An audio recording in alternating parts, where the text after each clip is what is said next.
a stoic letter on emotional detachment to the seeker of peace. For over 50 years, I have walked this path of letting go, learning to master the art of detachment not through avoidance, but through understanding. I write to you not as one unscathed, but as one weathered, who has seen love, loss, and the painful beauty of impermanence. Attachment is a natural thing, a reflex of the human heart. We cling to people, ideas, and outcomes as though they are eternal. But pause and consider, what has truly lasted unchanged in your life? Not the seasons, the people, nor even the self you see in the mirror. To resist this truth is to wrestle with the tide, which is exhausting and futile. Detachment is not indifference. Do not mistake it for coldness or the absence of feeling. Instead, it is the ability to hold something with open hands, appreciating its presence without chaining your happiness to its permanence. Detachment, I have found, begins with the acceptance of three truths. All things are borrowed. The people you love, the roles you play, even your own body. They are not yours to keep. They are lent to you by time, and time will one day ask for them back. Acknowledge this, not with despair, but with gratitude. Love fiercely while you can, but do not demand eternity from what you cannot give it. Control lies within. You cannot control how others feel, think, or act. You can only control your response. When someone drifts away, do not chase, nor hold bitterness in your heart.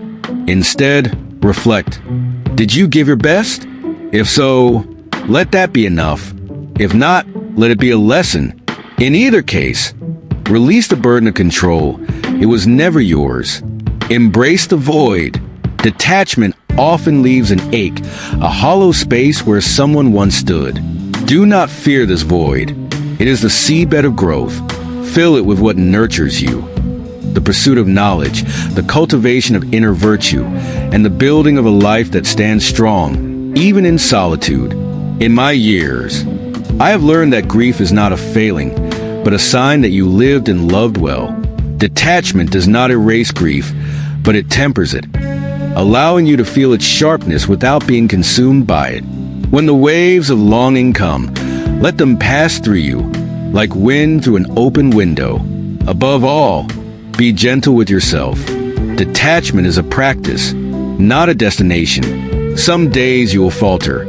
On others, you will feel the weight lift, and your heart will breathe freely again. Trust the process. You are unshackling yourself, one link at a time. May you find freedom in letting go, a fellow traveler. And when you find that freedom, when the weight of what once tethered you no longer presses against your chest, you will see the world anew. Detachment does not mean you abandon love or connection. It means you engage with them more honestly, more deeply, and with a courage born of knowing they are gifts, not possessions. In my journey, I learned that clinging comes from fear. Fear of being alone, of being forgotten, or of being unloved. But these fears are illusions. You are never truly alone, for the universe itself pulses within you. You are never forgotten, for your actions leave ripples in the lives you touch. And you are never unloved, for love is not something you acquire, but something you embody and give freely. There was a time, many years ago, when I lost someone I believed I could not live without. I remember the ache, the sleepless nights, the questions with no answers.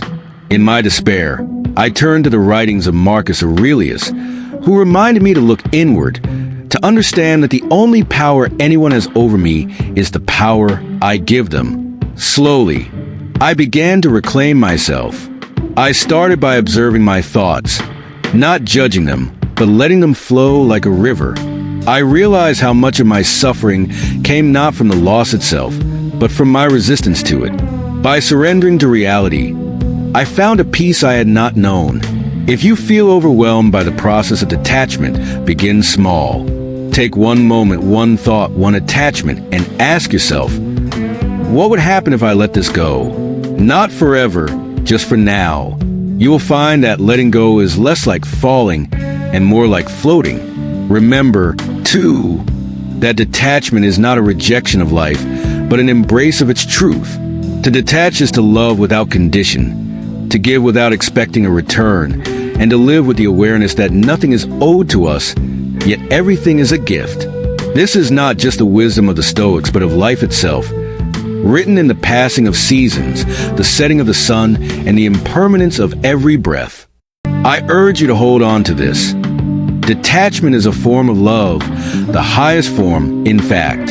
It is love that does not grasp, love that does not bind, love that frees both the giver and the receiver. It is love without fear.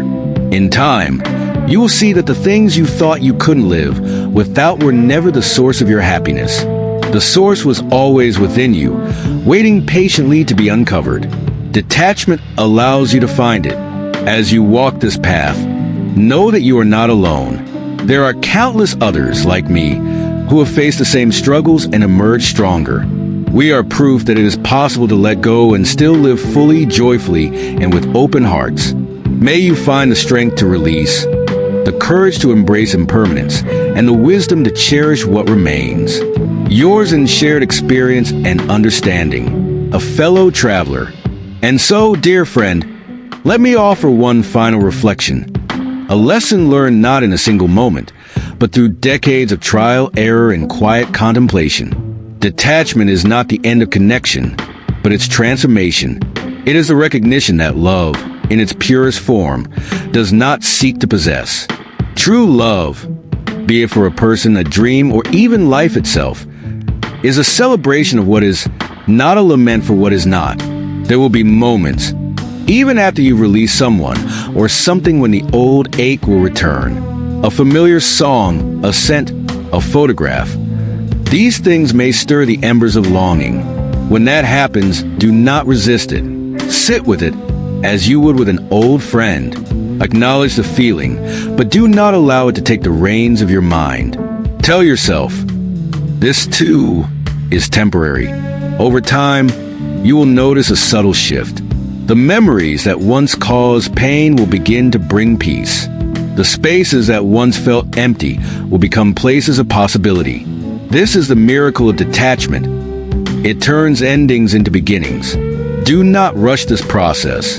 Detachment is not a race but a journey, and every step, no matter how small, brings you closer to freedom. Be patient with yourself as you would with a child learning to walk. Celebrate the small victories.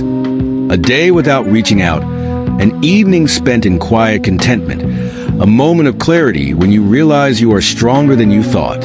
As you grow in this practice, you may find that your detachment becomes a gift not just to yourself but to others. When you love without clinging, you allow others to be fully themselves, free from the weight of your expectations. This is the highest form of respect and the deepest expression of care. I have seen this truth play out time and time again. When I release my need to control, to hold on, to make life conform to my desires, I found a joy that was unshakable. It is a joy rooted not in what I have, but in who I am. This is the joy I wish for you. So, go forth with courage. Practice letting go, not as an act of loss, but as a reclaiming of your power and peace. With every attachment you release, you will discover something extraordinary, the unbreakable, untouchable essence of who you are. And if ever you falter, remember this letter. Know that I and countless others have stood where you stand, have felt what you feel, and have emerged stronger, wiser, and freer. May your path be illuminated by the light of understanding. May your heart be unburdened by the weight of clinging. And may you find, in the art of letting go, the freedom to truly live, ever in solidarity, a fellow traveler. Like, follow, and subscribe, or you might never see me again.